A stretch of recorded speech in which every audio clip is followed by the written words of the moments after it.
Let's get this one started. Um, don't watch the last video. I don't really think I knew what I was doing and know what I was saying.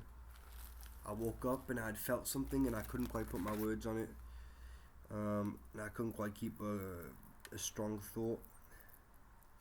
And I'd say I want to keep this video down to even 10 minutes. And be wary of watching these 10. You know, I want to say that none of my videos serve as dogma. None of my videos serve as theology. None of my videos serve as advice or direction. My videos only serve purpose for me. And if you're to get purpose from that, if you're going to get any advice or whatever, it's not me. So, it's not me. Take whatever you get from it, if you get anything from it, and go do your thing. Go do your thing. Yours specifically. I want to say, I wrote some notes on my hand, but what was I trying to say? I think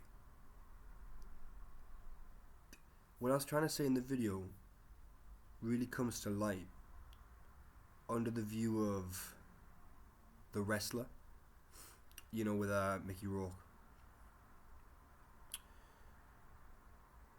To me, I find something so comforting in the fact that there is such a vastness to the universe. And, you look at absurdism and its meaning without a God. And you look at Christianity, Islam, Sikhism, its meaning with a God. But under all of that, there are still waiters, waitresses, blacksmiths, fashion designers, people who make them. There are still retail workers and cashiers and so on. And each and every single person lives a life of a certain time expressed with certain experiences. And I want to say I don't want to speak on this topic too much because I don't feel like I have the ability the way that I think Camus does, even though I don't fully agree with him, but I love it. Obviously I don't fully agree with anyone. I have my own things, right? But even under the guise of well, guise is not the quite word, but it's a word.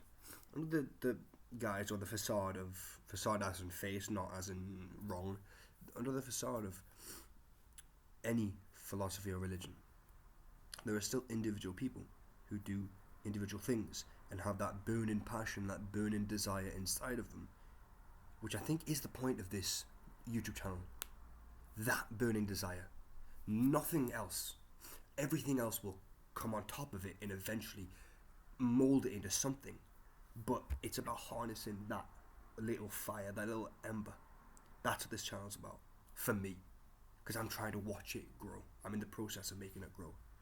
And that little fire that everybody has in their specifics, when you take the wrestler, like Mickey Rourke,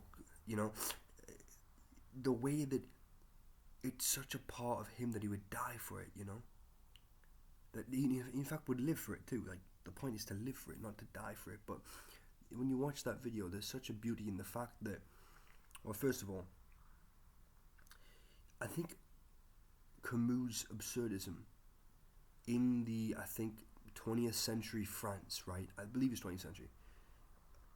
I don't want to look that up and prolong the video, but you get my point. In 20th century France and in, say, well, even later parts of the 20th, right? 90s, 2000s, 2010s, going on to 21st century, Midwest emo stuff. To me, they seem to have a similar meaning, of looking at that vastness, but feeling comfort from within, that sort of hometown aesthetic, that hometown feel of this is meaning, like you can go to the local butchers and find meaning. You can go to the local whatever it is, your Morrison's, your Co-op, your Tesco, whatever they have in America, your Walmart, you can go to wherever and you find your little cultures and your little things and you find meaning in them, right? Some people love ancient history and they go and find meaning in Mesopotamia, they go find meaning in Egypt, they go find meaning in Babylon. they do that. They go find meaning in World War One, World War Two, and all these people love that. But that's what I'm talking about. It's the absurdism, finding meaning in that. The Midwest emo vibe of having that familiarity, the me being a Geordie, having the familiarity of that. There's a feeling inside of that where you weigh out your life compared to the vastness of the universe, and you say, you know what? Under all of this, this crushing weight that destroys me, and it feels, I don't know if it has meaning or not, at times. I mean, I know I fully believe it does, but I don't know if the weight of this can, not even distinguish. Mine is lesser, but I like that. It's extinguish. Can this fat universe extinguish my tiny flame? And I think it's about no, in the way that Camus' absurdism sort of clashes with the consciousness of now, and gives, in that moment you have all that power. Because you're conscious, you have that power. I think that's what I'm trying to touch on. A very similar vein in there, that because I have my specificity, like the wrestler, because I have my thing I'm willing to live for and die for. I found what I'm willing to die for, and I'm going to live for it. The fact that I have that, it's the indomitable human spirit, Shout out to Goran Lagan. That is it. Simon is a digger at the start of the series. He's a digger. That's what he is. And you take me, I'm me. And we look and feel so finite compared to the vastness of it. Not only the universe, not only the world, not only our nation, but our cities. For me to go from Newcastle to Leeds, the vastness within that, I'm not even talking on the level of people, but sometimes when I've taken nature trips, looking under a log and seeing the amounts of woodlice that are there, and on that very trip, hearing at least 75 crows go overhead, and pigeons and so like grey doves, I forget what they're called, all of these, just seeing the vastness within such a small space. I think it's that under all of that weight, under all of that pressure, it's about that choice of, but I have my thing, and I can't be anything else. Of course, I don't mean to say this in terms of if you're 15, 16, if you think, when I was at that age, I had things that I glued onto that I don't think really was truly me. But it was still a part of this flame, this ember. I think even as it stands now, I have a facade of, I have a doorway. I believe I'm at that doorway somewhat. That sort of like, maybe an archway, maybe I can make it more grand, but that facade is my dreams, right? And at times I'm in it, and I'm in the house, and I'm in the party, and at times I'm looking out at it because I'm questioning, okay, even with my fire I have now, even with my outlook I have now, if I compare myself to my 15-year-old self, and I compare myself to my 30-year-old self, to him, I'm him, and to him, I still feel like him sometimes. So I don't really always feel like this, like myself in the now, because there's always them questions of doubts, and there's always them questions of, am I really, there are times where I think I should go back to writing comics and trying to draw, but I know I don't. I know there is a thing. I know there is an overarching, and I cling to that. I cling to the fact that there is a fire, and that fire is, it's allowed to change. It's allowed to grow in certain places. If the logs are like this, it's allowed to cave in this way and create a new, so that flame can burst through, and maybe it crumbles like this, and the embers, and then it gets, whatever it does, it's allowed to grow. And I think you take what you have, and you take that passion, and what you do is you weigh it up against that vastness, and you say, you know what, at least in my experience, this is of my experience, in that old self, when I wasn't even thinking about being a writer, when I just liked comics, there wasn't a thought process of, okay, let's try and go through life and see how it adapts and see how it changes and grows. There was more of a fear of, I have this thing, don't take it away. But now I can almost show it to that universe, show it to that big bad, and say, this is what I have. Try break it down. Try and extinguish my fire. And there's a confidence in that which I can't really fully explain in this video. I don't know how to fully put it out there, but it's the fact that through experience, through trials, through challenges, through them trying to put out that fire, but also through somehow the fire constantly growing. I don't believe I'm a writer now because I feel like I want to be a writer. I'm assured I can judge that I'm a writer with good discernment, with strong conviction, because the challenges have only led to that fire growing. Now, of course, that's not to say if you're struggling, don't try. It's to say try. Because if you look at that stack and you look at someone like me, nobody knows me, and that's okay, and you won't understand ever. But you are you, and you know what I mean. That smallness, that sort of... that smallness, I think. The way you feel, right?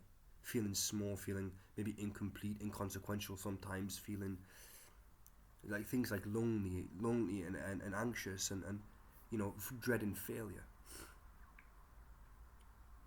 Having these things. But now, through the tribulations, that's why I'm saying it, right? Show that universe what you have to offer and let it give you tribulations, because it's just only guaranteed to grow. And I don't know how, through my smallness of whatever you have, through my smallness, things have seemed to constantly work out. Not always. I'm not saying it went well. I'm saying it went well, and then it was shock horror, and it was so hard, and it went well. And life is just like that, right? That's baseline. You do a little bit well, you crash, you get a little bit better. You crash, and and it seems like your crashes are above your new baseline. That's life. It's so complex. But that's what I'm saying. Is at that age, I didn't have what I had now. And now I know more about the world, Now I know more about the world and the vastness of it and the infinity of it, really. Just how insane it is. Then I can judge and look at all of the human history, all of the history beyond human, all of the sciences, and all of the world of literature, and judge. I can judge and say, I'm not going to look at that and judge that I'm inconsequential. I'm going to look at that and choose to be a part of it. Because what's the other answer? What's the other answer? I feel like the other answers are either it's be a part of it, try to be better than it, which I think is a foolish pursuit, and to tear it down, which I think is just as foolish as this one, because it's so selfish, and nobody has that right to be selfish. Nobody. Because on this basis, I believe this. You can judge that you're alive, right? And so can everybody else. To take a level of absurdism like that and to say I can judge I am, but I can't judge others are. You say, like, to sit here and say I don't know if other people exist or if it's through my mind. That's beyond absurdism. That's insane, almost schizophrenic. I could go on examples, but I don't need to go examples about that. Your mom, your brother, your sister, your loved ones, your auntie, your nuns. We can't be selfish, but that's where the beauty lies in, is that you can be a part. Because all of it has meaning, right? That's that. All of it has meaning. And you can sort of try to face it and fight it, but there's no point in fighting it because that's not your pursuit. Remember that. Your pursuit is not to fight this thing. It's not to go against this thing. You're not actually trying to face this big dragon because this big dragon isn't inherently against you. Don't get that twisted. The universe is not inherently against you. It's not. And people are going to say it is, but this is just my belief, obviously. I don't think the universe is inherently against you. There is nothing to say that it was created to make your life hell. There's nothing to say that. Nothing. And so when you take your specificity, your uniqueness, your self and you-ness, your passion, you take that ember and you stack it up against the universe. You don't try to fight it. You get to say, well, okay, let me try and be a star in the night sky. Let me try and burn bright. Because I admire the works of Camus. I admire the works of Steinbeck. I admire the works of Dostoevsky. I admire the works of, let's even go to different arts. Rembrandt, Toriyama, Toyotaro. I admire these people. And I think that what they've done through cultures, even going through cultures, but through culture, it's beautiful. And they all have that time and they all have that place. And it seems like art has its time and its place through so many different times and places. And I love it. I love how art is so transportational. Art seems to, as you write something, you seem to give it wheels through centuries. Same with a painting. You seem to give it wheels through centuries. It's able to transcend. And there is a little bit of that. I've heard about this before, that you create art because you don't want to die, right? You don't want to be selfish. You want to live forever type of thing. I don't think that's it. But through the art, you get to be a part of it all, because it all seems immortal. It all seems never ending, right? Because if you look at the bloody thing, that's the point. If it's all never ending, be a part of the never ending. I don't really agree with Camus in that sense. I believe in an eternal. And I believe in, well, look at the amount of years there are. It seems bloody eternal. Even if we're to die and the earth is all to end in 50 years. 50 years is a long time. And to me, I would take that 50 as eternal. But that's not the point of the video. I'm not going to stack myself up against this vast universe and try to attack it. My point isn't to try and to attack it. My point is to stack myself up against this universe and attack the things that doubt it. And all the doubt seems to come from within. It seems as though we look at that universe and we twist it on its head, on its axis, and we say, that's the big bad. No. The big bad is only in here. The villain is in here. That's all. Of course, now, I could also go into demonic powers and all sorts, but I believe if there's an eternal, the demonic doesn't really win, So even when I say demonic too, I'm not claiming humans are demonic, but you know what I mean. Influences that can be so negative at times, Obviously, if Final Destination, if you fall over and crack your head on the pavement, that could be something bad. But if somebody says something mean, or somebody says they don't like your work, or something straight out crazy happens, or if there's a force of an evil,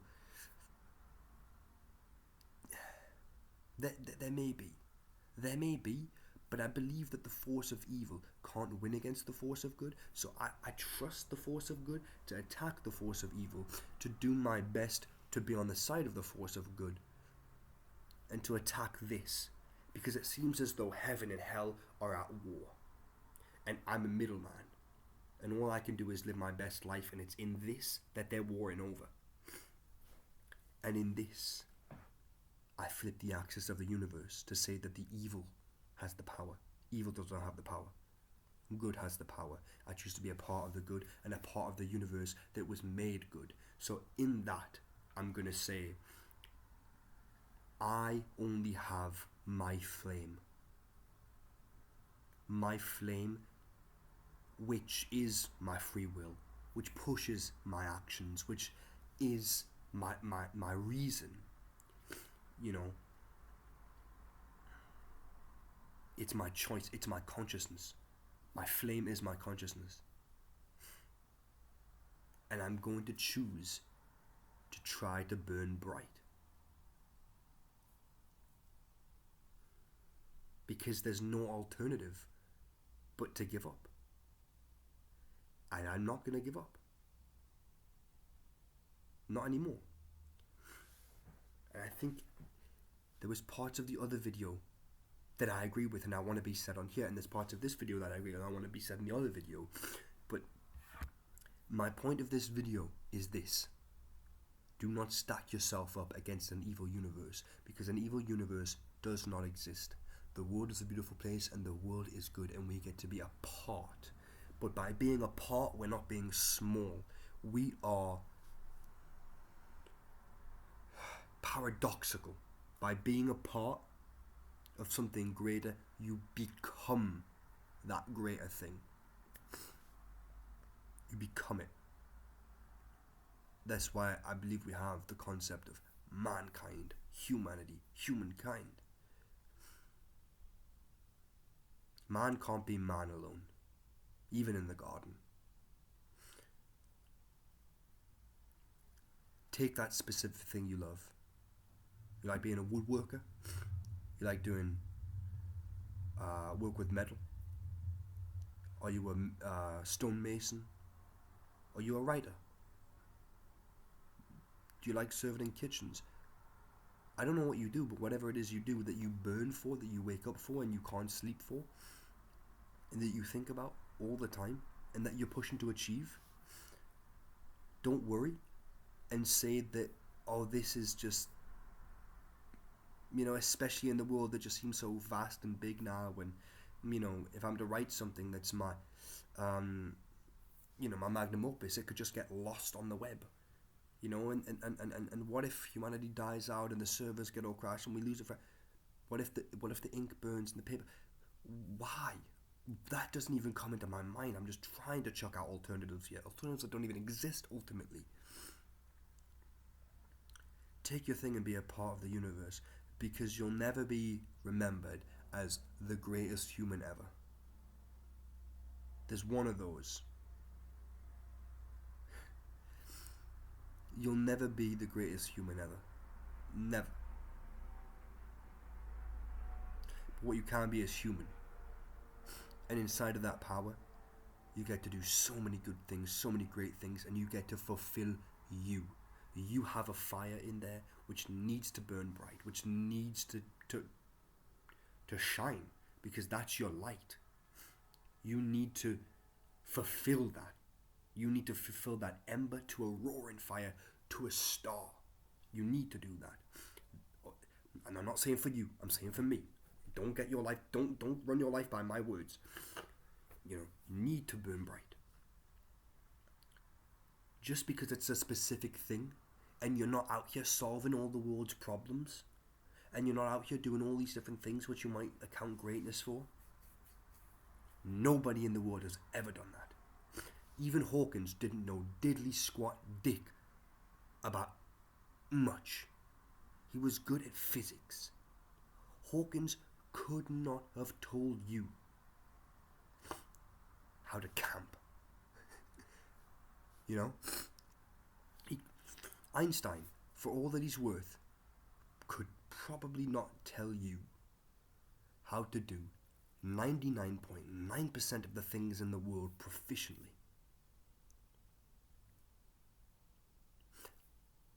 And I may go on this for another video, but I'll leave it here.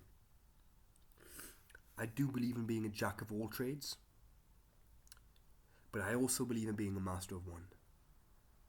But I don't think that this statement is conclusory. Jack of all trades, master of none, but better than a master of one. I think we can be both. But this is a thing for another video. I'm saying you have your one thing you must master, and that is the self. And the self may come in a form of writing or painting or whatever it might be, but you must master the self. And the jack of all trades not this is simple. This is another video, and I don't want to go on this, but I always think of all the other trades as the simple things, like getting ready in the morning, your journaling, your bills, taking care of your family, all these different things. But you have your thing, this specificity, and you must do that, because that's what's going to keep you going through life. And these other trades, you have your specificity, but like I said, with that universe caving in, You're going to go through so many different things in life, and you'll see how vast and beautiful it is, where you're going to interact with a lot of it. And a lot of that, all these other trades are only going to serve to amplify your main, and all of you will go up together, and you'll increase together. And that's the part of life that you'll have to keep striving towards. And never look at that doubt and let it burn that ember, but just keep striving. Keep moving forward ultimately, because you can't give up. There's no choice to give up. There is no giving up. But you take that fire, you know, and you do the simple things. You clean your room in the morning. You know, you tell your friends you love them. You tell your family you love them. You know, you do your morning routine. You get ready. You do that place that you need to go to, whatever it might be. Maybe you're resting for the day. Who knows? You know, you do your specific thing. Maybe you like volleyball. Maybe you like hockey. Maybe you like going to the gym. I don't know what it is. You maybe like swimming. You know, and you put your dedication into your thing. You know, and when you come home, obviously, you know, you do your things, like you do your laundry, you pay your bills, you feed yourself, all these things. You know, you learn your instruments, you learn your languages, you know, all these things. And then you rest easy, knowing that today you went after that. You in fact chased your passion, and you didn't let your thought of an evil universe put your own ember down. The forces of evil won't win, and the forces of your doubt, because your doubt is stronger than you know, the forces of your doubt won't win. So don't stack yourself up against an unbeatable odds. I'd say the odds are in your favour, even if the police are going mad. That's the sign. The odds are in your favour, and keep pushing. Life will turn out beautiful. I've got experience of that. Gotta go do some stuff now. Yeah.